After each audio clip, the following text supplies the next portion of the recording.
Hey everybody, and welcome back to Hollow Knight! Last time, after waking up in the Beast's Den in a very, very temporary prison that we broke out of very easily, we went to go confront Hera the Beast, and she just sat there and took it. It was honestly kind of sad in a strange way.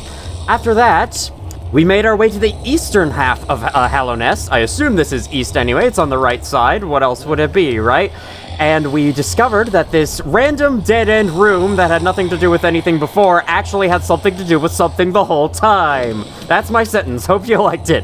It opened up to the Kingdom's Edge, a brand new area that we explored almost all of in one go. Despite how big and long it is, I suppose it's just very big and vertical, and there's usually not much stuff on the verticalness. I'm getting this video off to a fantastic start in terms of commentary, as usual with this series. We got the dash slash there, got quick slash down below, pretty cool. And then we ended up by climbing to the top and taking on the first challenge of the Colosseum of Fools. Now we know where all those the rain of dead bodies was coming from. They were coming from the Colosseum the entire time. Hey, wait a minute. There's a door there. I guess this time, first thing on the docket is solve the mystery of why the hell is there a door there on the map. I'll be coming back to the Colosseum of Fools eventually for the second trial, but I think the first trial was enough for us right now. If you missed the first trial in the last video, be sure to go check it out, because it was fun. I do want to warn you straight away. As you may guess, first trial's the easy one, this one's a little bit harder, but the third trial is a hell of a lot harder than the second one, and is one of the hardest things you can do in the entire game. Not so fast! That trial is close to those without the proper experience. Oh yeah, indeed, indeed. Honestly, it's a little too open to people without the proper experience, if you ask me. One of the toughest challenges in Hollow Knight right there, so I feel like I should warn you ahead of time in case you're playing along and you're like, let's do all three in one go. May have been a little late for me to warn you about that then, though. You may have gone right into it and been like, holy shit, this is way too much. Back to the elevator shaft we go. Love how this place connects like that. We can even take a hot spring bath right over here. I love this world. You can go to all sorts of different places in an instant. It's so cool. I can't say that enough. I'm gonna make my way down to Ancient Basin now, because down there, we've gotten the tram pass like 2 videos ago at this point, and I think it's about time we use it on the tram station that's down there, and see where it goes.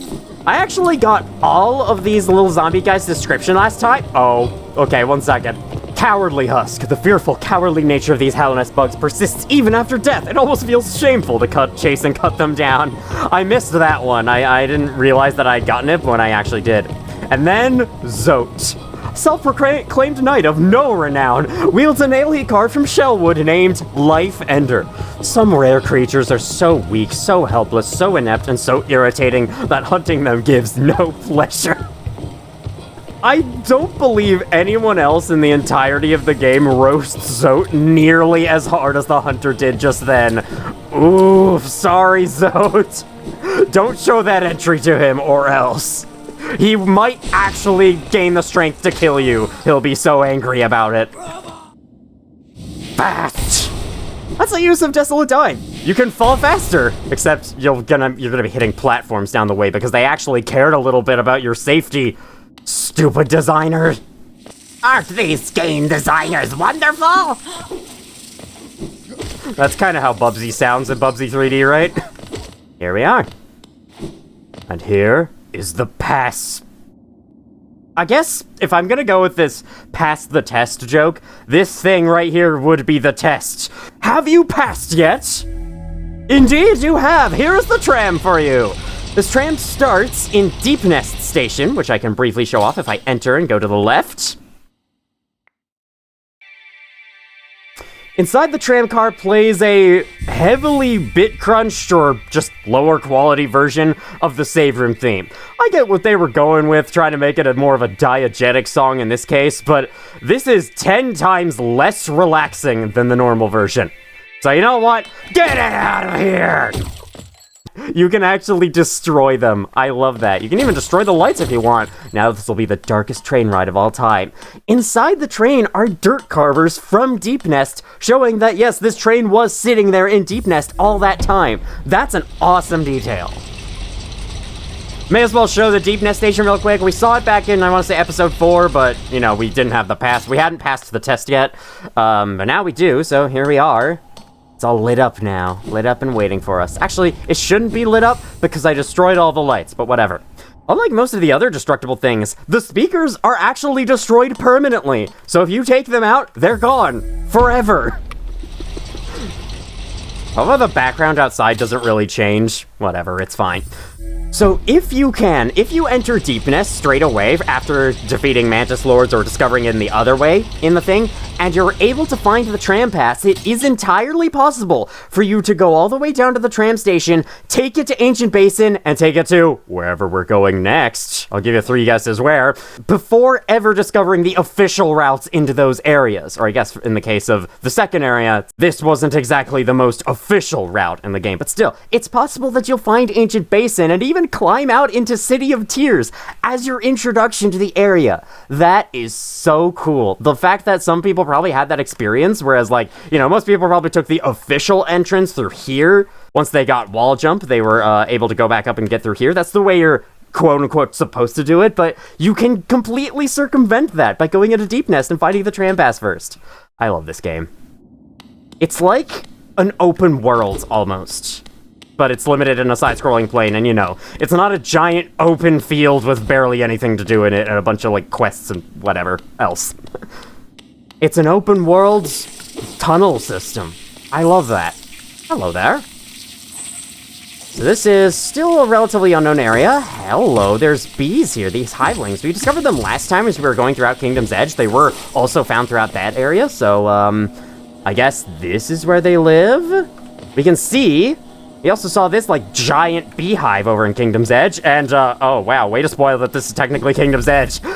If this is the way that you discover Kingdom's Edge, this is the second of 2 possible entrances into Kingdom's Edge. If this is the way you discover it, it doesn't tell you the area name until you actually step out into the giant room up here. But after you discovered it, it's like, you know where this is already. You know this is Kingdom's Edge. There's boo flies down here, too. I don't think I have their entry still, so I am gonna have to take out some more of them. I've taken off my tank build from last time. Hopefully, in due time, we'll be able to gain enough stuff that we can put on some extra charms to support the tank build and perhaps make it even better. Make tanking even more viable than it isn't. Alright, take you out. How many more do I need to kill? Because I'd really like to stop. Like, they're just kind of just floating around, minding their own business. 3 more. Okay, good. Okay, good. Just 3 more, and then I can stop killing them for the rest of time. By the way, if you care about Hunter's Journal entries as much as I do, there is a quick way to see on the fly which ones you've gotten, which entries you've gotten, and which ones you haven't. This one, which I haven't gotten, has a white outline of the portrait on the left there, whereas the one I've completed has a silver outline, have a little more decorated outline. That's a way that you can tell from a glance. I do have to say, this journal's interface is bad. I get the feeling that this was an early menu design when the scope of their game was a lot smaller than it ended up becoming. And then when they added all the shit that they did, they didn't bother to try and change it. And so it's just a huge cluttered list of every enemy in the game. And as you progress, it just gets so more and more annoying to navigate through to find the entries you want to read. I really think they should have had, like, a base menu that said, here's the categories of enemies by region, by the alphabet letter or whatever, and let you sort it however you wanted to. That would have taken a lot of extra development time to make, and I've already said that Hollow Knight was kind of a rushed game on release, so... Still, though, it isn't something one of the updates couldn't have changed. I don't know. I feel like that interface could have been so much better than it is. Further up, we no longer see the beehive as well. Actually, this is the top of the beehive right here, except it's not as glowy. Still can't really find a way into the beehive. I don't think I showed it clearly, but there was no way to enter it from down below. We can see a bunch of, like, plant life up here, though, which is pretty cool. On my first playthrough, this route was how I first discovered Kingdom's Edge. And when I actually, like, stepped out and got the area name, I remember saying to myself, I actually said it aloud, that's an odd name for a bee-themed area, but sure, I guess it works. And I was genuinely calling the boo flies bees because I thought that they were just large bees. I didn't put two and two together that they don't look like bees, and perhaps an entirely blue-colored bug isn't a bee because, you know, bees are yellow and shit. But I kept thinking that they were supposed to be bees, that and the other enemies in that area. So I was like, wow, this is the bee area, I guess. Very strange looking for a bee area. I'm a little bit dumb sometimes, don't worry about it. I swear that have talents. Actually, no. I just lied to all of you. My only talent is video games, and thus, my only talent is Hollow Knight. Here's Kingdom's Edge. You must go through that route if you want to unlock that door. Finally! No need to kill anymore. Too slow to escape you and too large to hide from you. This prey will not challenge you, but sometimes it's good to take things easy. It's not prey. They freaking disappear after they're dead. They don't leave a corpse behind. What's there to eat afterwards?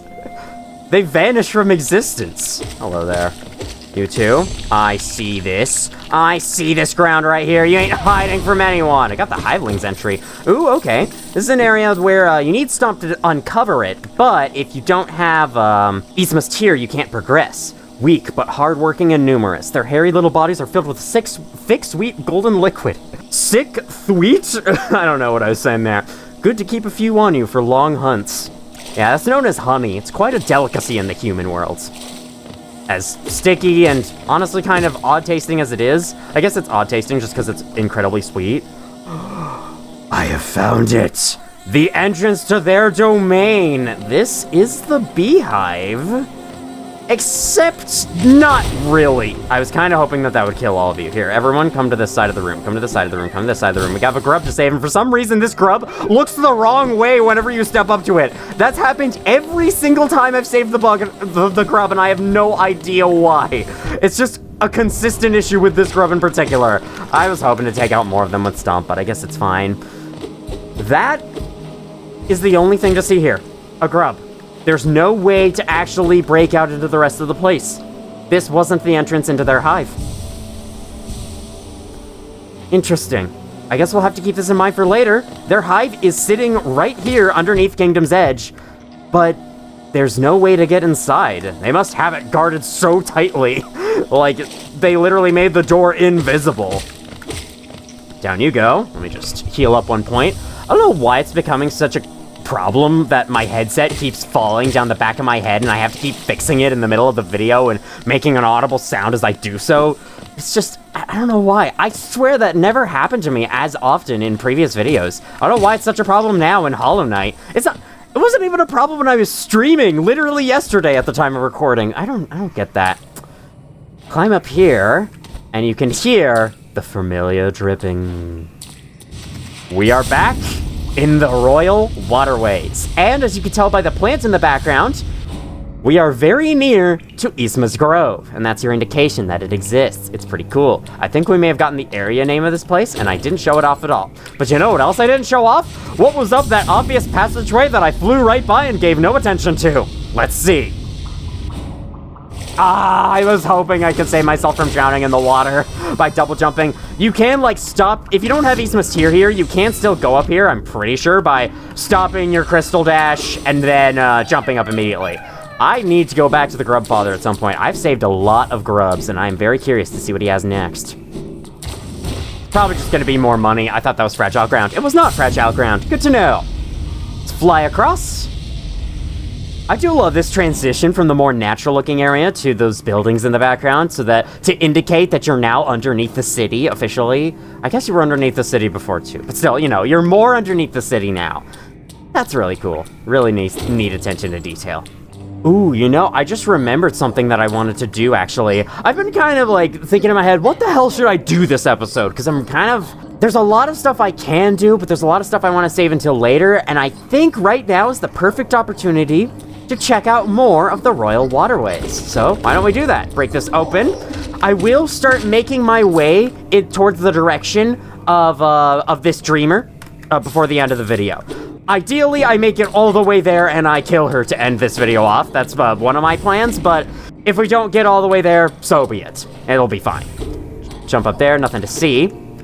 You can see we are now back here. This is the area outside of Isma's Grove, which we explored, when was that? It was, I think, the video Was it episode 6 when we defeated Dung Defender? I don't remember. It doesn't matter really though. Only those who prove their honor in combat may enter the grove beyond. Yep. Alright, it's been long enough. This is our 3rd revisit to the place. So, let me tell you. Royal Waterways might be my least favorite area in Hollow Knight. Just because... Okay, I really do like sewer levels, honestly, because I think they add a ton of scale to the world, because underneath all our cities in real life is a huge network of sewers that very few of us have ever seen. Maybe more people than I think have seen sewers before, but, you know, like, I've never been in a sewer system myself. And there's this, you know, huge network of waste tunnels that all, like, lead to a water tower and whatnot. And so anytime a game includes it is like a really cool point of, wow, this world is big. That's just how I see it anyway. That said, Royal Waterways is just kind of annoying. The enemies get really annoying really quickly. The area is really dark. You can barely see 2 feet in front of your face, which again makes sense, but it's like, you know, just dark areas like this tend to annoy me more often, and navigating through this place is such a pain. Like, look at this map. This is such an unorderly set of freaking pipes and whatnot. Each of these room blobs, are a dense network of tunnels in themselves. I have no idea what Cornifer was talking about when he said, this place is so much more orderly than the natural caves. No, it's not. This is exactly the same as the natural caves. It's like they go all over the place. They're really confusing to navigate, and I always end up going the wrong way for a while and then having to backtrack all the way down this way, go down these stupid annoying tunnels. It's just, this place is just annoying to traverse, and I often forget it exists in the game as well, so that certainly doesn't help it. There are some areas that might technically be, like, worse from an objective point of view, and I'll be talking about another of those pretty soon, possibly. These enemies are also so noisy, but yeah, I think I would label Royal Waterways as my #1 least favorite area in Hollow Knight. That said though, I still enjoy the area a fair bit, so it's not like it being stuck at the bottom of the list is like, wow, this place is horrible and terrible and no good and very bad. Okay, for what I have coming up, I think I've had Grub Song on long enough for a while. I can leave this off for now. There's any one-notch charms I want. I don't know. I won't be needing Dream Wielder anytime soon. I guess, how about Defender's Crest? There aren't many appropriate places to wear it. This is by far the most appropriate place to have this charm on. This area is stinky poo-poo garbage, and so I'm going to be stinky poo-poo garbage right back at it. I love attacking those guys from up above just because those targets are prepared. And then, I love taking out the second one of those with a nail art. I have no idea why, but it's just so satisfying to be able to do that, to charge up a big attack. All right, you get out of the way. This room we've never been in before, so I may as well acknowledge its existence, unlike what I've been doing so far. Start with 2 bellflies, and then we have a corner over here with nothing, yet we hear the sound of another bellfly. Interesting. I have Spore Shroom on, right? So I can take you out from below. Nice. I can just use Spore Shroom. All right. I have somewhat of a plan with this now, going ahead. This is Spore Shroom and Defender's Crest, which is dealing a lot of damage to them. Okay, okay. I wish you guys weren't active so I could maybe...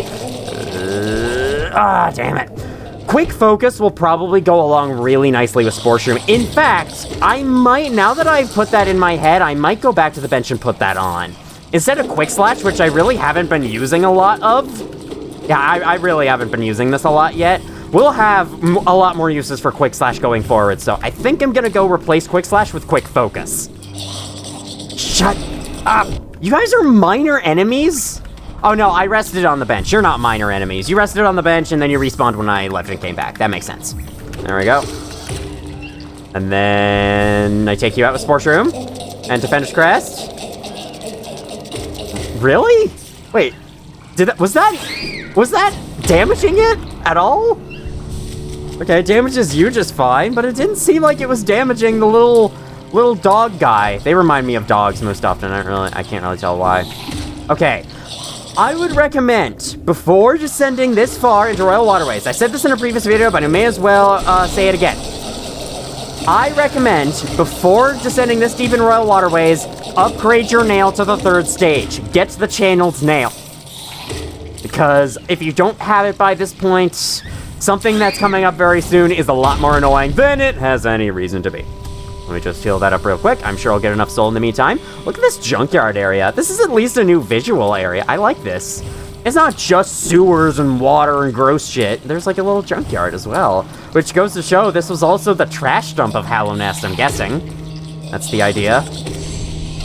Let me take out both of them with Spore Shroom. Bellfly, you messed that up royally for me. Are you... Okay, I need to know now. Are you at all affected by Spore Shroom? By Defender's Crest? I mean, okay, the big ones are. I wish I had any time to heal here. Here we go. Okay, here we go, here we go, here we go. Got it out. No! Weird. Okay, so the split apart halves of the Flukemon are not affected by Defender's Crest or Spore Shroom. Does the same go for the upper half? I must continue this experiment further. I hope we get another Flukemon before the end of this room. I have a weird little corner here we're turning down. There's nothing at all to see to the right, so we're just kind of turning down the other way. A little strange, but it's fine. Pow, pow. These things have names? Okay. Got you.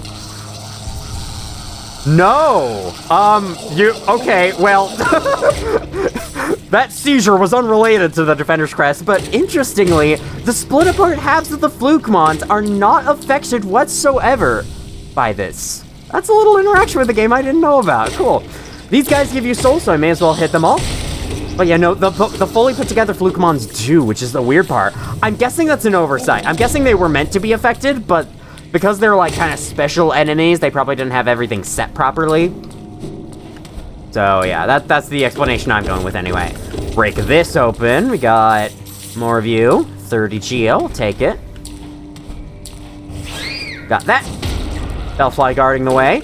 Up to a shortcut door taking us back over here. So now we can just go to the left and go down anytime, very conveniently. The bench is also in the room right above, which is perfect for this. There's a secret tunnel down here. You probably spotted it since the wall kind of ended here at the bottom awkwardly.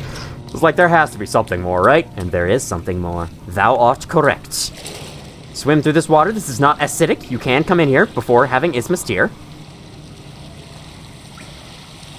And say hello to the grossest of them all. The mother of the flukes. I have to say, your species surviving is quite the fluke. Alright. Let's get started with this. I adjusted my microphone so if my voice sounds different, that's why.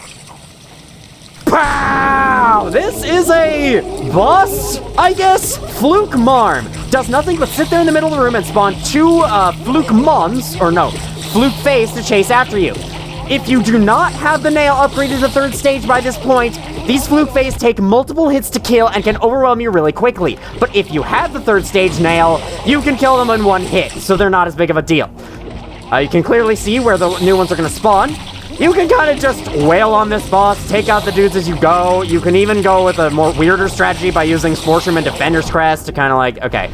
I need to know if the Stink Charm works on the ultimate stinkiest of them all. Oh my god, it does. Oh my god, it does. Oh my god, it does. Can I take you out with this? Can I take you out with this, please? Please, I want to take you out with Spore Shroom. Alright. This boss isn't very interesting, so I need to find a way to make it interesting. I'm sure you didn't guess. Okay, I need to heal like yesterday. Okay. Get more soul from you guys. Keep spawning your minions. And then... Nope, not doing that. I kind of did it anyway, didn't I? Alright. What the fuck was that? Alright. Heal. Oh, that didn't count because the cooldown wasn't done. Oh, I hate that. Okay. Come this way, come this way, come this way. I want to do this, but it's really costing me my life here. It's worth it, though! Okay, okay. Please, please, please let this work. Alright. This might take a while, but my god, it would be so funny. Yes! We killed the sewer creature with the power of the sewers! That's the best way to take out Flukemarm. If you ever find yourself fighting this boss and you're going, Flukemarm again, like everyone does playing this game, because I hate it when the boss is unique and sets itself apart from the others, am I right? And is slightly easier as a result. But yeah. I mean, I will agree the fight's not that interesting. But anyway, bring this build in if you want to have a fun time. Your reward is Fluke Nest. Kind of a disgusting charm, but it helps out a lot. For 3 notches, your Vengeful Spirit attack is replaced with shooting out a bunch of flukes, specifically 9 flukes, where if they hit enemies, they each deal 4 damage. If every single fluke hits one enemy, that's a total of 36 damage. With an asterisk on that. I'll explain more another time. Do note that the base damage of Vengeful Spirit is 15, meaning this charm increases the damage that spell now does, since it's all the flukes hitting at once, and that's 36. That's a hell of a lot more than the 15 of the regular blast. So that is a great help. It's honestly, it's kind of like a weirder version of Shaman Stone, even though Shaman Stone is probably a better charm to bring. Even still, I think the Shaman Stone Vengeful Spirit isn't that high in damage. So Fluke Nest is a nice little attack. Now, it is a little bit harder to hit enemies with it because you have to, it's more of a shotgun. It changes your attack into kind of a shotgun instead of a long-range projectile like the Vengeful Spirit is, but, you know, if your flukes can land hits, it will add up to be a lot more damage, like more than double of the regular Vengeful Spirit. That sounds good for me right now, and would allow me to fit into the sewers a lot better, so what do you say I head back to the bench and I put that on? Oh my god, that was great. I took out that guy as well. Nail arts are kind of, like, underappreciated by me as well, so hopefully I'll get some good use out of them going forwards. I have some ideas of where to use them, so look forward to that. I'm going to take out both of these in favor of Fluke Nest, and this will increase my ability to cast spells. Should I equip? No, I don't really have a good soul-giving charm, aside from Grub Song. I know, but, like, Spore Shroom is fun, you know? I want to keep going with it. Guess I may as well show off the attack on this guy. There it is! Each of those little flukes deals 4 damage as they bounce around on the ground and disappear shortly. So I dealt, like, 8 damage to that guy, it's fine. Ah! Okay. You probably saw it as I was passing by, but right next to this bellfly, there are cracks in the ceiling. In fact, you've probably seen another set of cracks in a certain other location elsewhere in this video. So, nudge, nudge, wink, wink. We'll be going back for those another time. This is a special part of the sewers, because it was actually added into the game post-launch. This section did not used to exist, as far as I know. Editing me, if there's some way you can confirm that, I'd appreciate it, because I'd like to not spread misinformation on the internet more than I have to. There's never any case where I have to, but you know what I mean. More than I have before on some things. It also contains a new enemy type. And because this was introduced as one of the expansion updates, any enemies introduced as a part of one of those updates are not actually counted as a true journal entry. What exactly that means is kind of weird. We'll cover that more later. Oh my... I just barely got hit. I thought I survived that for a second. Yeah, as you're seeing, it is harder to hit this thing with it, but if I can stand right there, all of them hit. So that's 36 damage I dealt to this thing, which is excellent because this thing has so much freaking health. It's annoying. No, I don't want to use that. Blast you. And there we go. Ran into the rest of them. Hit it from down below. There you go. They're extremely tanky. They take up the entirety of the passageways they crawl through, and they charge it and they see you. Pretty self-explanatory. Flukemarm. Defeat 7 more to decipher the hunter's notes. I don't think there are 7 of them in this room, so you do have to come back to this room a second time and kill them again, which is so annoying, but whatever. Fat on the rich refuse found in the pipes below the capital. Insatiable breeders populated the waterways with its kind. So this was like the core of all the flukes. The flukes don't start disappearing after this. Would have been kind of a cool detail if they did, but I get it. I get why they don't. Its insides doubles a nest for young fluke phase. There's probably other Flukemarms elsewhere, if that's the explanation we're going with. The desire to breed, to leave behind a memory of ourselves in the shape of a child, seems to be etched deep into the heart of every living creature. I too have felt the pull of that base instinct, as has pretty much every person on Earth. Because, like, that's Light's whole deal, is to reproduce, to multiply, and that explains a lot of our urges, let's just say. I'll leave it there. There's no Flukemunga now. There's no Flukemunga in this hallway. You can see where they patrol. It's pretty obvious where they patrol.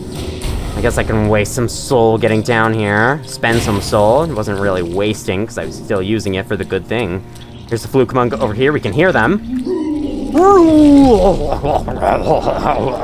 I do love the noises they make as they're charging at you. It's like Rue from the Hunger Games. It's a reference, guys. Oh my god, a funny story I have with the Hunger Games. I may have mentioned this before, but when I was younger, bigger books were really daunting to me. I enjoyed reading books, like, all throughout my life. Even though I don't read them as much as I probably should. In fact, I haven't read a book in, like, a month or two. But, you know. Anyway. Wow, that was a quick kill. The Flukeness is making great work of you. Quick work of you. For a long time, I never actually read the intro sequence of the Hunger Games. I always would just skip to the part where they started the games because that's the part of the book that interested me the most, and I was like, the rest of it's just, I don't know, pointless world building. I don't give a shit. I don't give a shit about world building. I don't give a shit about storytelling, character arcs. I just want to see the Hunger Games themselves, and so I would always just skip past the intro whenever I picked up that book and go right into the Hunger Games. And as a result, there was a lot of context missing, and I was like, I don't know what that's about. Maybe I understood if I read the intro. And then I finally read the intro and I found out it was nowhere near as bad or long as younger me thought. It's almost like we all start out extremely impatient and we get more and more patient as time goes on.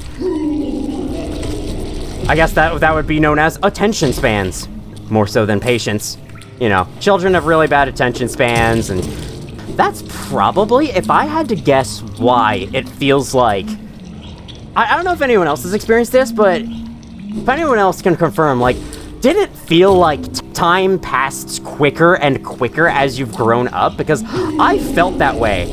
And if that's the case, if multiple people can agree to that, I have a feeling that it's something to do with attention spans. Like, back when we were children and had bad attention spans, time passed by like a freaking sloth because we were so bored all the time. But now that we're older and we can stay more focused on things, time passes by insanely fast. There we go. It's like, you know how adults always go, they grow up so fast, but from the child's perspective, it's been literally a fucking lifetime in the time that it took them to grow up to where they were. Because, like, that's just what it feels like. Time kind of, like, passes faster and faster as you get older. Again, has anyone ever felt that way? I stammer a freaking lot just saying the most basic of words. Like there, too. There's another stammer. If you were to add a stammer counter to these videos, then my god, every single one of these videos would take me an entire day to edit. We've emerged into a more silent area. And now, a new area. That's all I had to introduce this place. Very sorry. Hope you liked it. This water, non-acidic water, there's a floating piece of junk. And then there's a lot more pieces of junk after that point. This is known as the Junk Pit. It contains something quite special relating to one of the expansions that released. Again, I'll go over the expansions in greater detail at a later time. For right now, it's not that important to us. A cocoon chained with a simple lock. Need to find yet another simple key, but unfortunately, we used all the rest of them, so I wonder where the fourth one's gonna be. There's that. There's also some chests containing a bit of bonus geo. I think one of the chests is an adorable little detail. It contains a bunch of Luma flies that someone shut in there. I'm glad they're free now.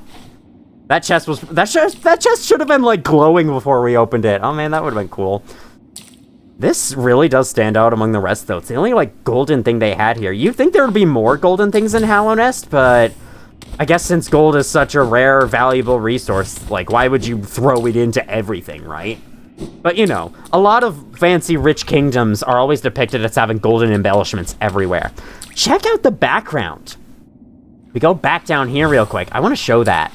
That up there, you can see the fungal wastes, and those are fungoons in the background flying around. That is so cool, man. This game almost never does that with, like, these huge spaces like this that show other parts of the world from a different perspective than the usual side-scrolling camera. Ah, that's so cool. I wish they did that more.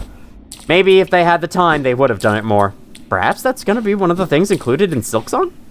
The sequel to this game that has yet to be released after, like, 6 or 7 years it's been in development, but more on that later.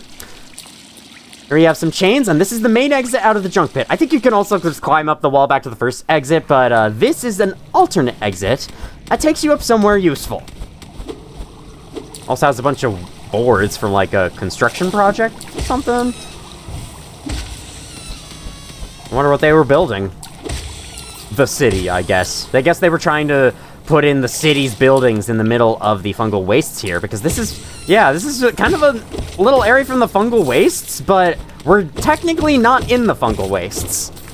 I don't know, it's kind of cool. They were experimenting a little bit with the spaces of their world here, keeping in mind where the fungal wastes were located relative to City of Tears and showing us this. If you go underneath this, we've been trained to do that since we discovered the passageway to Kingdom's Edge. There's yet another breakable wall, hiding the way to an awfully strange character. Mother, little sisters, grow. Mother, my mother. That might be special dialogue that this person only says with Fluke Nest on. Interesting. So you're kind of connected. You can tell that this comes from Flukemarm. Hey, yeah, that's the rest of what you have to say. I suppose I should come back to you some other time without this charm equipped. Okay, so weird thing about this, though, this is kind of a special passageway that isn't marked on the map. So I'm going to put a golden thing here and hope that I remember what that means. What does your dream nail say? Mother's glow, so angry, so angry. That's basically their whole deal. They just kind of mumble things like that to themselves, and that's about it. Might expand a little bit on the lore somewhere, but yeah.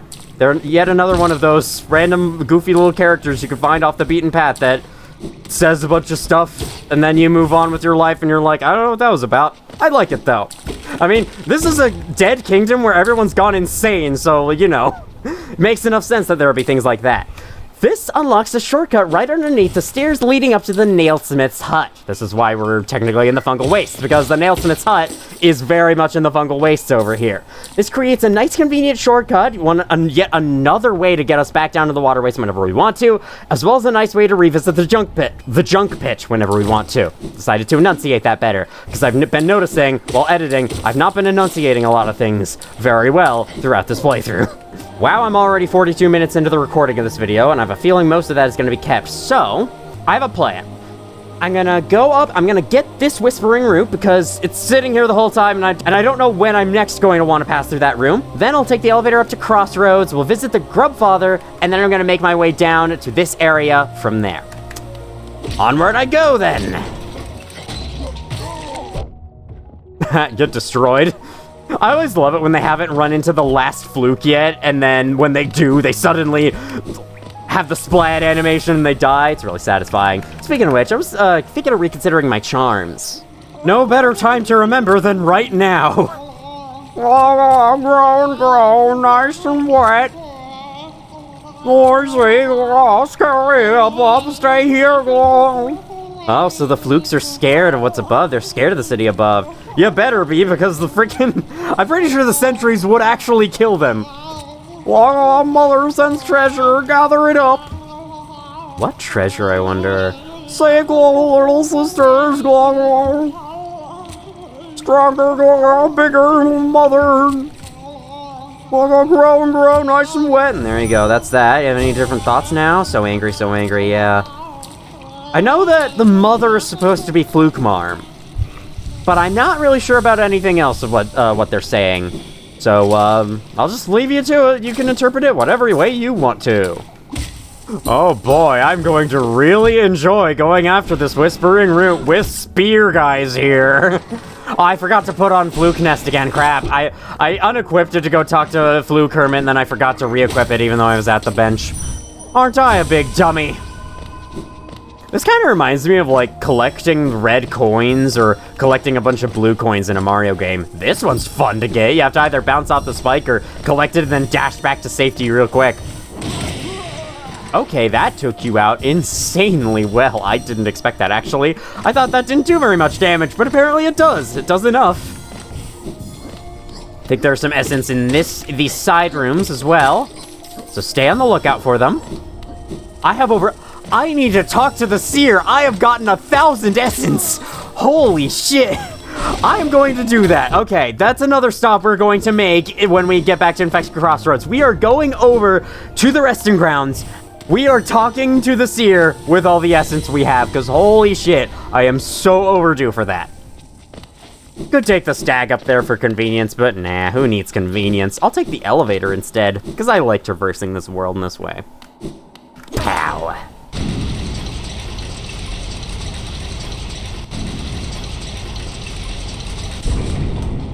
Oh geez, don't take over the elevator and break it, please. I just love the fact that you can take an elevator up from the capital city into another, like, the area right above. Just the idea of there being a huge city with yet more, like, city-like areas above it. I mean, that's kind of the same thing as there being a city under the ground, which I've always been fascinated by the thought of imagining cities underneath the ground, cities built into a cave. I've always liked that, and so this game really appealed to me for that exact reason. Alright. Alright. Let's tear off this band-aid.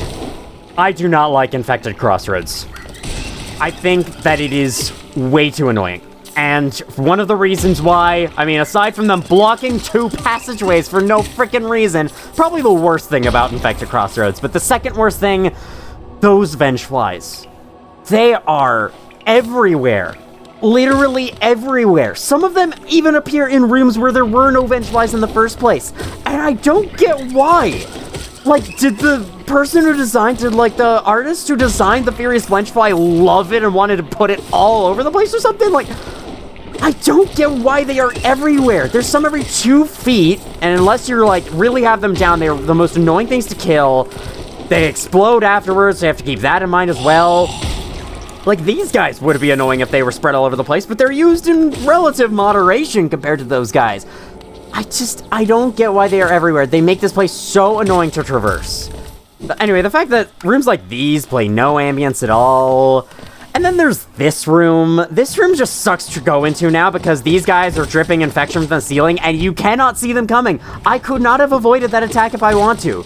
This game is usually a lot better about you being able to dodge every single attack in the game, no matter what. This room is one of the rare exceptions for that. You cannot see where the grossers are above you, and so they could just drip onto your head with no warning. Which means that if you're approaching that room from the bottom, you just can't avoid their damage. It's so annoying. And like, that plus the Furious Vengeflies being everywhere, plus the constant explosions and taking 2 damage, plus the 2 passageways being blocked off for no reason. This area just sucks now. I really do not like the Infected Crossroads one bit.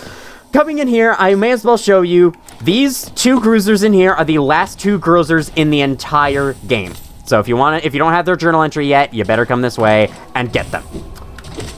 I've been meaning to show it since we've unlocked this place the first time, but yeah, I forgot, and now it's a while later.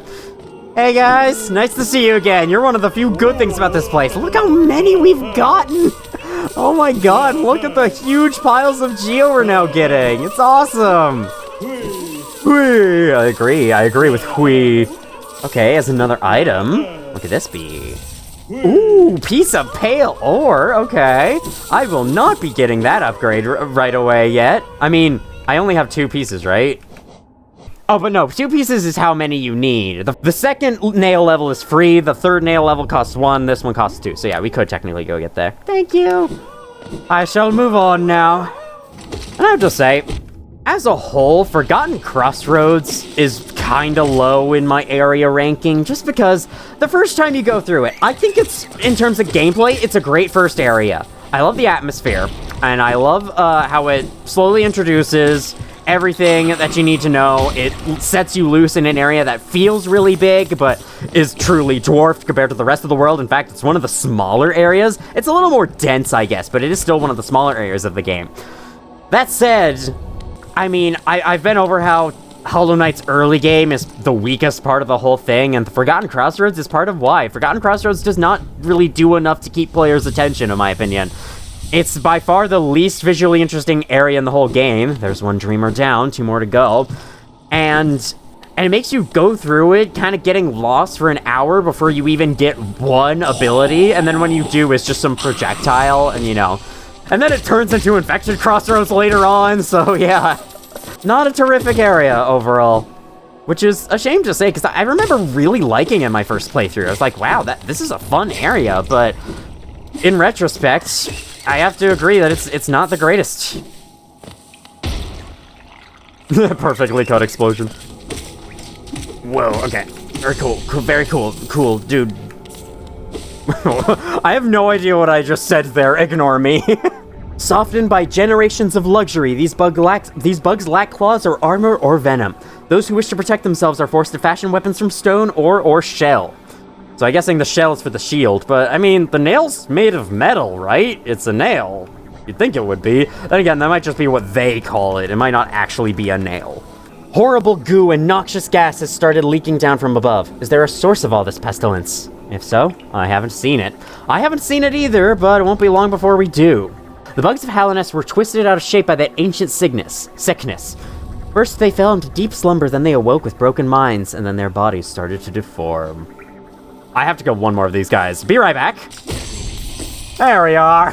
The infection that swept through Hallownest so long ago. They say that the harder you struggled against it, the more it consumed you.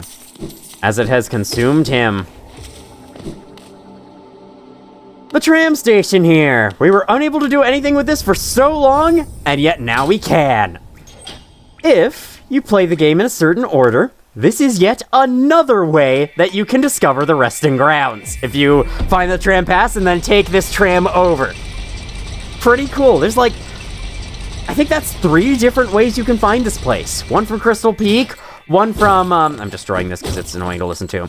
One from Crystal Peak, one from below in City of Tears, and then the final way with the tram station. I love that. I love this game. Once again, why is this unmarked? Why is this marked wrong? It's not a stag station. It's a tram station. Long time no see. What do you have to say about all my essence?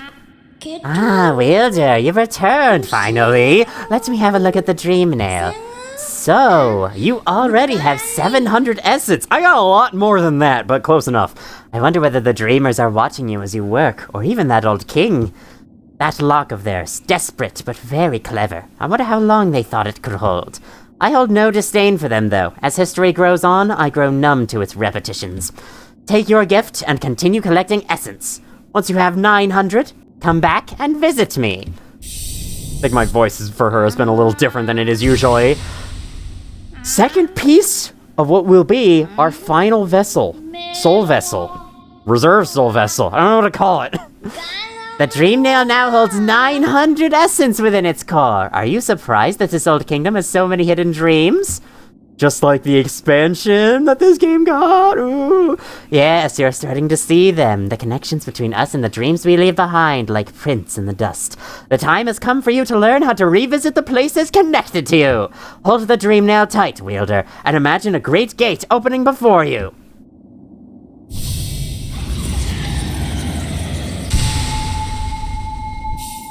Mastered the Dream Gate. Hold the Dream Nail button and then hold down while charging it up to set a Dream Gate. Hold up to travel to the Dream Gate. You get to basically set a checkpoint. It's kind of like a Soul Link except for more in the Blind Forest, except not really. To show how it works, charge it up, hold down, and create one. And then if you'd like to travel back, you start holding up. But I have no need to do that right now. Ah, the dream nail is glowing so brightly. Keep it up. Return to me once you have collected 1,200 essence. You're starting to space these apart. This kingdom is full of old memories, both beautiful and grotesque. Seek them out, reveal them, and gather essence. That we will do later, as we keep going. I'll show off more what the Dream Gate can do in a bit, but in the meantime, I think it's been long enough. I've passed through this room enough times that I should finally reveal something about it. See these 3 lights here? They're a doorway. I believe similar to the Dream Gate ability itself, actually. Yeah, this room was also added in an expansion. The Dream Gate was added as a part of the Hidden Dreams expansion. This was added as a part of the Grim Troop expansion, or so I think. It contains a new charm, because the Grim Troop expansion added new charms to the game. Dream Shield. For 3 notches, it summons a ghostly shield that encircles you, that orbits you, which can block certain projectiles, according to the wiki. I'm pretty sure not every projectile can be stopped with this, but probably, if I had to guess, ones from regular enemies can, and ones from bosses can't. It's generally how these things tend to work. In addition, if the shield touches an enemy, it will deal damage to them equal to your current nails damage, which I haven't said it verbally, but our current nails damage is 13, up from 9. I showed it in text when we got the upgrade, but I haven't said it out loud yet, so there you go.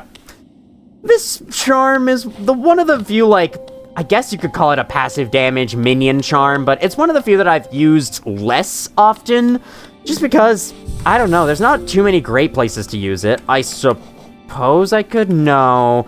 For what I'm planning to do next, which at the rate I'm going at might very well be the next video, because I'm starting to run low on time, Dream Shield sucks for, so yeah, I think I'm just gonna keep it where it is. Oh man, it's gonna be a long time before we complete another row of charms, knowing what charms go into those slots.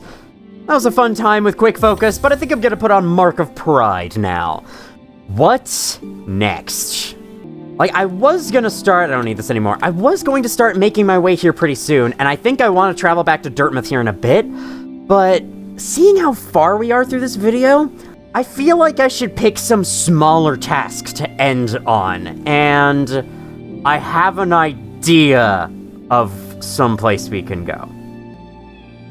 These areas in Crystal Peak, we were unable to access until we had double jump, and now we can. So I think that's up next. I'm gonna travel back to Dartmouth real quick, because there's some new stuff to show. Then I'll be climbing back up to Crystal Peak to show off a couple more things, and then we shall end the video. And then we're gonna have to go after the Dreamer next time.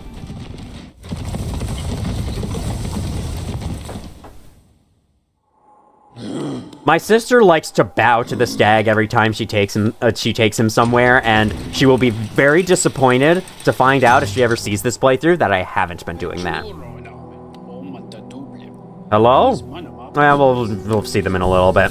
You have anything new? No. I'm not surprised with that now. I guess your dialogue's just all exhausted. Does Sly have anything else to sell? A mask shard. Sure. May as well. I got nothing better to spend Geo on, and it's the last thing you have. Let's complete an 8th mask of health. That feels good. That's an even amount of masks, too. Pretty cool. Alright, we'll see what this chatter is in a bit. Oh. Alright, well, I'll take this time to show real quick. The map shop now sells a tram pin after you pick up the tram pass. So I think this is the last item that we have to buy from them. Man, we're just clearing out stocks of shops left and right. So now we can mark tram stations on the map. Pretty cool. Also, you probably say something? I'll go check real quick. What small change with infected crossroads that I forgot to go over in this room? This platform is new. This was not here before.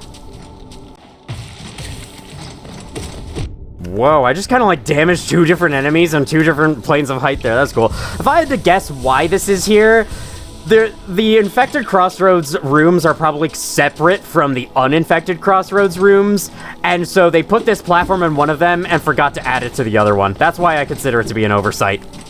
Snail Shaman didn't have anything to say after all, so let's see what these guys are talking about.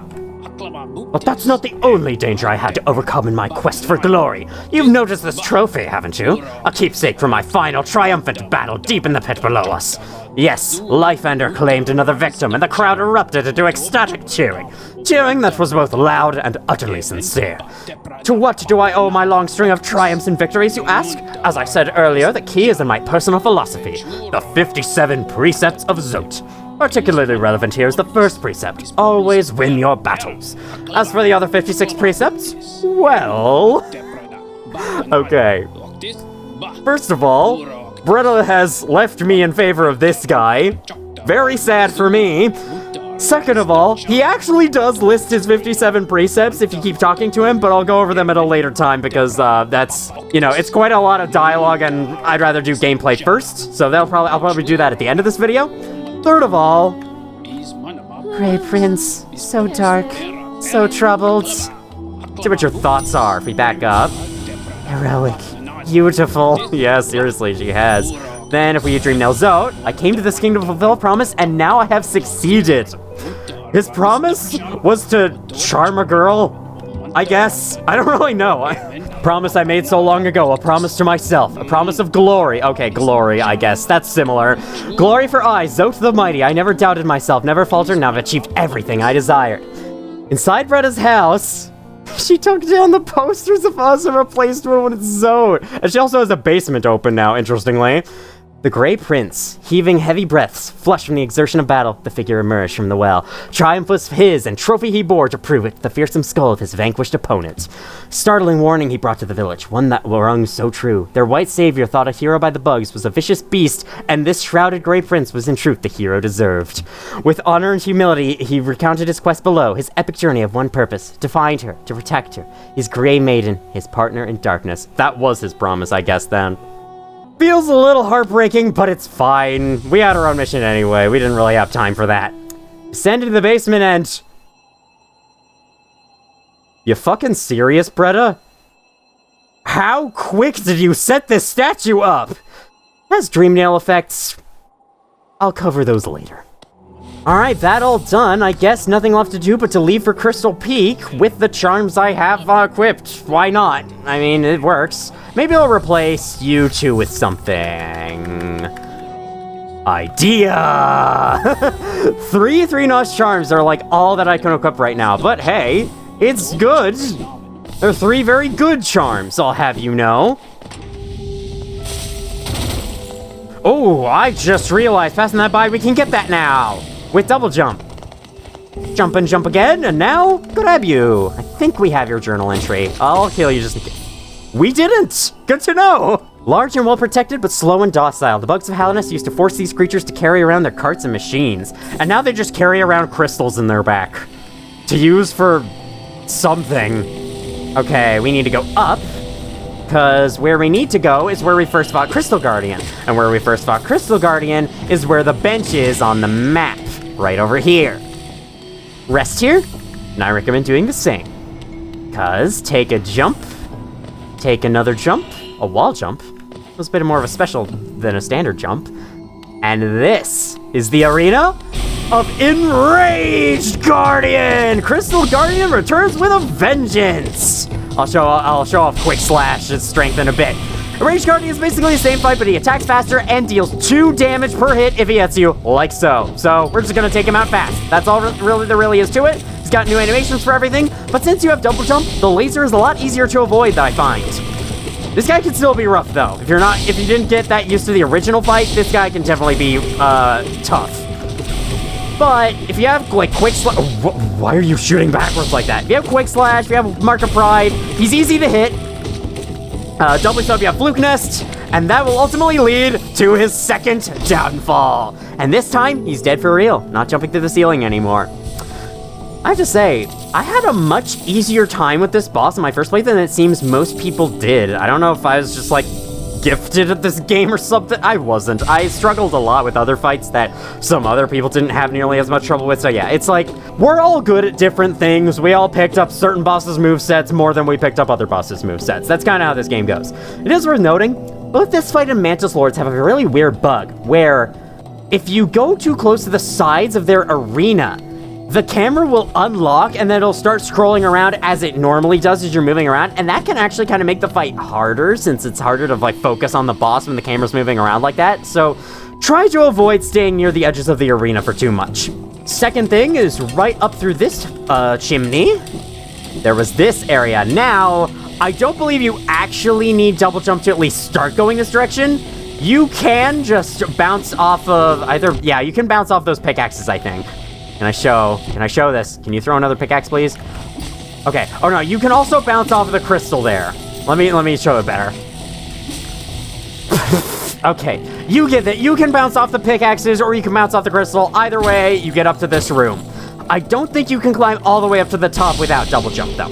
That's worth noting. This is a new enemy for Crystal Peak. Can't remember what you're called, but it's kind of like a regular enemy version, Crystallized Husk. Regular enemy version of the Crystal Guardian. They shoot a laser at you. You have to just jump out of the way of it before it blasts. That's it. All right, let's go up. We have another one of these guys to fight. It can be a little tough just because the way that they aim their lasers can be super inconvenient and be in a super awkward time, but as long as you have proper maneuverability, they shouldn't be a big issue. I think they, like, in tight spaces, they can be a menace. And I think some of them are in tight spaces. All right, there we go. Okay. See, we do have a whispering root. I may as well grab that and start getting it.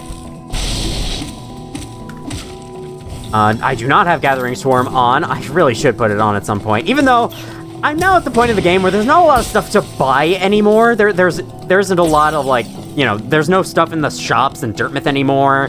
I've bought basically all of Salubra's stock. Ooh, maybe I can show the animation for this one. The animation of the thing, Whispering Root, as you collect the final essence this time.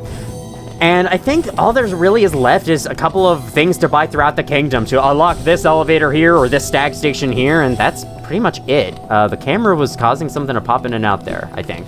Interesting, all right. Just gonna ignore that. All right, that'll be some of the last essence I grab. It is possible, if you have double jump, to double jump up to one of those walls and then wall jump your way up here. It's a pretty fun way to maneuver around the room.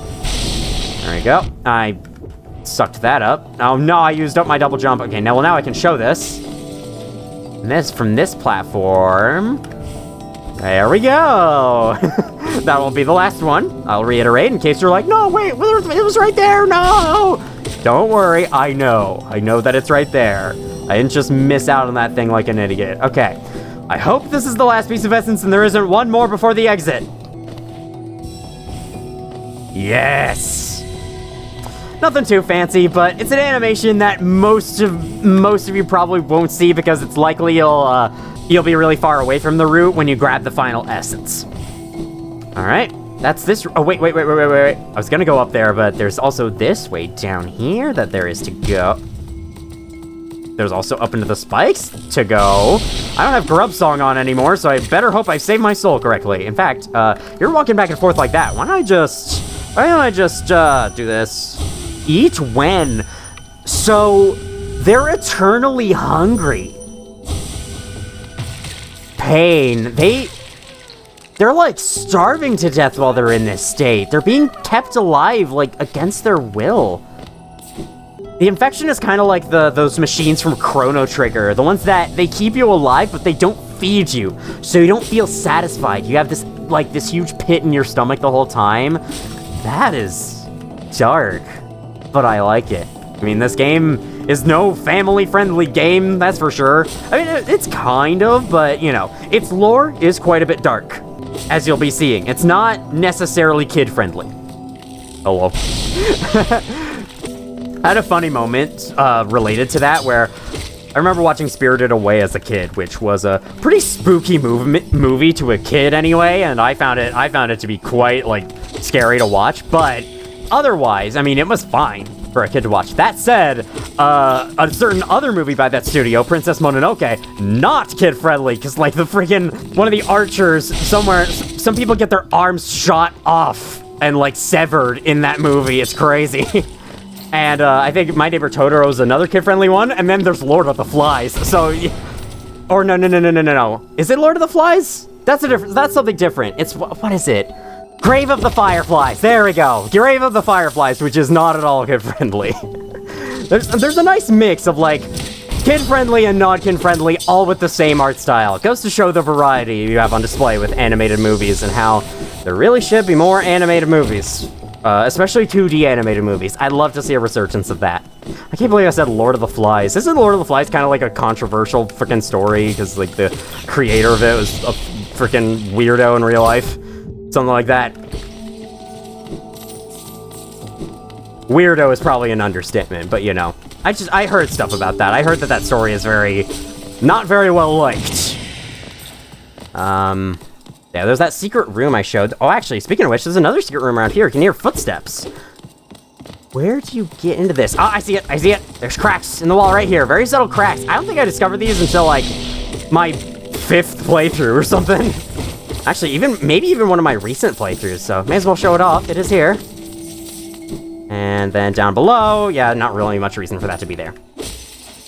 Now that we're up towards the top, the music fades away, and then it comes back in this room for some reason. I don't really know why. To these guys, these Glimbacks, these eternally hungry Glimbacks. Okay, we could climb up this way, or we could be cool. There we go. I also got that guy to kill itself on the spikes, and that was really worth it. That's probably the most tasteless thing I've said in one of my playthroughs ever. I got that thing to kill itself! That was so worth it! It's an enemy in a video game, though, and it's one of the worst ones, so I hope you understand. And it's supposed to be dead already anyway. I'm pretty sure all these bugs are supposed to be dead. Okay. And now... welcome to Hallownest's Crown. A very, very different looking area from the rest of Crystal Peak, and I love that. Crystal Peak rests on top of a huge mountain, and we have just made our way to the top. And I love how different it feels. Since now we're exposed to the open sky, it's no longer all pink and cool looking like it is inside, so it makes sense. Can't read any of these panels, and none of them have anything to say with the dream nail. At the end is nothing else but a statue, a slowdown zone similar to Dirtmouth, a piece of pale ore. We now have more than we need for the next upgrade. And something you might not immediately realize, you can dream nail the statue. Remember light. We've heard a bit about light, and how light is kind of what the infection is based on. It's very bright, at least. And we haven't seen anything resembling that in the rest of the game. If you were to jump down from this ledge, there are two possible ways you can go. I may as well just drop down normally, so that I can show the normal way. The normal way is to drop you back down into this area here. If, however, you used Crystal Heart, the Crystal Dash, and launched off of the edge of the cliff that way, you will drop down through this chimney. That is the purpose of this chimney. It'll basically take you farther. It's a really cool detail, the fact that you're able to Crystal Dash off of it and you go further that way, and so I thought I'd point it out here. Now, with that all done and shown off, let me make my way back to Dirtmouth. Wow. Okay. Fluke Nest makes that attack considerably less effective unless you're, like, right in one of their faces. I could have just Crystal Dash past this point and, you know, taken a shortcut down, not having to ride the elevator, but I just felt like it. Dirtmouth shall be where I place my dream gate. This way, whenever I need to, I can return here and then access the stag station right away. And I'm also at the top of the world, and I've got a lot of areas surrounding me. I think this is one of the more convenient areas to leave a dream gate. You can also leave one at any stag station of your choosing for whatever reason you desire. Now, for the rest of this video, I'll be spending that time talking to Zote and hearing what his 57 precepts are, because honestly, I am very invested. But for the rest of you, next time on Hollow Knight, I shall finally start heading this direction. We didn't actually end up going there after all. Very sorry about that little bit of false advertising. Now let's see what you have to say. Precept 2. Never let them laugh at you. Fools laugh at everything, even at their superiors. But beware, laughter isn't harmless. Laughter spreads like a disease, and soon everyone is laughing at you. You need to strike at the source of this perverse merriment quickly to stop it from spreading. Well, you didn't exactly do that well in the Colosseum of Fools, where the guys were laughing at you as you came in. It's a small detail with that. I didn't ever show it off. Precept 3. Always be rested. Fighting and adventuring take their toll on your body. When you rest, your body strengthens and repairs itself. The longer you rest, the stronger you become. Precept 4. Forget your past. The past is painful, and thinking about your past can only bring you misery. Think about something else instead, such as the future, or some food. Precept 5. Strength beats strength. Is your opponent strong? No matter. Simply overcome their strength with even more strength, and they'll soon be defeated. Precept 6. Choose your own fate. Our elders teach us that our fate is chosen for us before we are even born. I disagree. Precept 7. Mourn not the dead. When we die, do things get better for us or worse? There's no way to tell, so we shouldn't bother mourning, or celebrating for that matter. Precept 8. Travel alone. You can rely on nobody, and nobody will always be loyal. Therefore, nobody should be your constant companion. Precept 9. Keep your home tidy. Your home is where you keep your most prized possession, yourself. Therefore, you should make an effort to keep it nice and clean. That's actually, like, genuine advice, wow. Precept 10. Keep your weapon sharp. I make sure that my weapon Life Ender is kept well sharpened at all times. This makes it much easier to cut things. Precept 11. Mothers will always betray you. This precept explains itself. Precept 12. Keep your cloak dry. If your cloak gets wet, dry it as soon as you can. Wearing wet cloaks is unpleasant and can lead to illness. Precept 13. Never be afraid. Fear can only hold you back. Facing your fears can be a tremendous effort. Therefore, you should just not be afraid in the first place. Precept 14. Respect your superiors. If someone is your superior in strength or intellect or both, you need to show them your respect. Don't ignore them or laugh at them. I can say you haven't really held up that precept, but, you know. Precept 15. One foe, one blow. You should only use a single blow to defeat an enemy. Any more is a waste. Also, by counting your blows as you fight, you'll know how many foes you've defeated. Precept 16. Don't hesitate. Once you've made a decision, carry it out and don't look back. You'll achieve much more this way. Precept 17. Believe in your strength. Others may doubt you, but there's someone you can always trust. Yourself. Make sure to believe in your own strength and you will never falter. Precept 18. Seek truth in the darkness. This precept also explains itself. Seek the light at the end of the tunnel. Precept 19. If you try, succeed. If you're going to attempt something, make sure you achieve it. If you do not succeed, then you have actually failed. Avoid this at all costs. This guy is so good. Precept 20. Speak only the truth. When speaking to someone, it is courteous and also efficient to speak truthfully. Beware, though, that speaking truthfully may make you enemies. This is something you'll have to bear. Yeah, the truth sometimes hurts. That is genuine advice. Precept 21. Be aware of your surroundings. Don't just walk along staring at the ground. Yeah, you people on your phones in real life, come on. You need to look up every so often to make sure nothing takes you by surprise. Precept 22. Abandon the nest. As soon as I could, I left my birthplace and made my way out into the world. Do not linger in the nest. There is nothing for you there. Precept 23. Identify the foe's weak point. Every foe you encounter has a weak point, such as the crack in their shell or being asleep. You must constantly be alert and scrutinize your enemy to detect their weakness.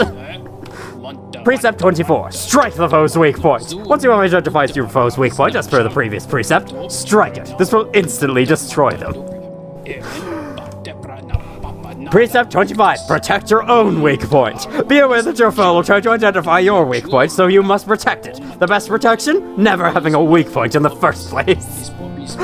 Precept 26. Don't trust your reflection. When peering at certain shining surfaces, you may see a copy of your own face. The face will mimic your movements and seem similar to your own, but I don't think it can be trusted. Precept 27. Eat as much as you can. While having a meal, eat as much as you possibly can. This gives you extra energy and means you can eat less frequently. Precept 28. Don't peer into the darkness. If you peer into the darkness and can't see anything for too long, your mind will start to linger over old memories. Memories are to be avoided as per Precept 4. Precept 29. Develop your sense of direction. It's easy to get lost while traveling through winding, twisting caverns. Having a good sense of direction is like having a magical map inside of your head. Very useful. Honestly, also good advice. Precept 30. Never accept a promise. Spurn the promises of others as they are always broken. Promises of love or betrothal are to be avoided especially. Precept 31. Disease lives inside of dirt. You'll get sick if you spend too much time in filthy places. If you are staying in someone else's home, demand the highest level of cleanliness from your host. Precept 32. Names have power. Names have power, and so to name something is to grant it power. I myself named my nail Life Ender. Do not steal the name I came up with, invent your own. Precept 33. Show the enemy no respect. Being gallant to your enemies is no virtue. If someone opposes you, they don't deserve respect, or kindness, or mercy. Precept 34. Don't eat immediately before sleeping. This can cause restlessness and indigestion. It's just common sense. Precept 35. Up is up, down is down. If you fall over in the darkness, it can be easy to lose your bearing and forget which way is up. Keep this precept in mind. Yeah, up is up. Come on, guys. Precept 36. Eggshells are brittle. Once again, this precept explains itself. Precept 37. Borrow but do not lend. If you lend and are repaid, you gain nothing. If you borrow but do not repay, you gain everything. Precept 38. Beware the mysterious force. Mysterious force bears down on us from above, pushing us downwards. If you spend too long in the air, the force will crush you against the ground and destroy you. Beware. That's a way of thinking of it. Precept 39. Eat quickly and drink slowly. Your body is a delicate thing and you must fuel it with great deliberation. Food must go in as fast as possible, but fluids at a slower rate. Precept 40. Obey no law but your own. Laws written by others may inconvenience you or be a burden. Let your own desires be the only law. Precept 41. Learn to detect lies. When others speak, they usually lie. Scrutinize and question them relentlessly until they reveal their deceit. Precept 42. Spend geo when you have it. Some will cling onto their geo, even taking it to the dirt with them when they die. It is better to spend it when you can, so you can enjoy the various things in life. Honestly, good advice. Precept 43. Never forgive. Someone asks forgiveness of you, for instance, a brother of yours. Always deny it. That brother, or whoever it is, doesn't deserve such a thing. Precept 44. You cannot breathe water. Water is refreshing, but if you try to breathe it, you are in for a nasty shock. Precept 45. Speaking from experience. Precept 45. One thing is not another. This one should be obvious, but I've had others try to argue that one thing, which is clearly what it is and not something else, is actually some other thing, which it isn't. Stay on your guard. I think that's my favorite one. Precept 46. The world is smaller than you think. When young, you tend to think the world is vast, huge, gigantic. It's only natural. Unfortunately, it's actually quite a lot smaller than that. I can say this now having traveled everywhere in the land. Precept 47. Make your own weapon. Only you know exactly what is needed in your weapon. I myself fashioned Life Ender from shellwood at a young age. It has never failed me, nor I it. Precept 48. Be careful with fire. Fire is a type of hot spirit that dances about recklessly. It can warm you and provide light, but it will also singe your shell if it gets too close. Precept 49. Statues are meaningless. Do not honor them. No one has ever made a statue of you or I, so why should we pay them any attention? You might want to check out what's in Bretta's house. Precept 50. Don't linger on mysteries. Some things in this world appear to us as puzzles or enigmas. If the meaning behind something is not immediately evident, though, don't waste any time thinking about it. Just move on. Precept 51. Nothing is harmless. Given the chance, everything in this world will hurt you. Friends, foes, monsters, uneven paths. Be suspicious of them all. Precept 52. Beware the jealousy of fathers. Fathers believe that because they created us, we must serve them and never exceed their capabilities. If you wish to forge your own path, you must vanquish your father, or simply abandon him. Precept 53. Do not steal the desires of others. Every creature keeps their desires locked up inside of themselves. If you catch a glimpse of another's desires, resist the urge to claim them as your own. It will not lead you to happiness.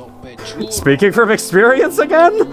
Precept 54. If you lock something away, keep the key. Nothing should be locked away forever, so hold on to your keys. You will eventually return and unlock everything you hid away. Again, probably pretty good advice. Unless you don't live in the house your keys go to anymore. Precept 55. Bow to no one. There are those in this world who will impose their will on others. They claim ownership over your food, your land, your body, and even your thoughts. They have done nothing to earn these things. Never bow to them, and make sure to disobey their commands. Precept 56. Do not dream. Dreams are dangerous things. Strange ideas, not your own, can worm their way in your mind. But if you resist those ideas, sickness will rack your body. Best not to dream at all, like me. That does go along with what we've heard about dreams and infection coming from the minds. Might actually be important. Unlike the others. Precept 57. Obey all precepts. Most importantly, you must commit all these precepts to your memory and obey them all unfailingly, including this one. Have you truly listened to everything I've said? Let's start again and repeat the 57 precepts episode. And he begins this again. Losing a battle earns you nothing and teaches you nothing. Win your battles or don't engage in them at all. And he keeps going from there in case you want to hear them all over again. That is so great. Just the fact that you can actually hear all of them. Some of them are genuinely good advice. One of them, at least one of them, actually has something to do with the game's lore. And the rest of them are just completely fucking stupid. But it lets you into the mindset of Zote. It lets you learn so much about this character. Even if you don't want to learn much about them. Because let's be honest, do you really want to learn much about Zote? Yeah, that's what I thought. I love it though. It's such a cool little distraction. I'm so glad they put it in the game. Alrighty, I'm parking myself down here for the end of this video. I have already said what's next time. We're going here. Cool. Thank you all for watching if you did, and as always, I will see you all in the future.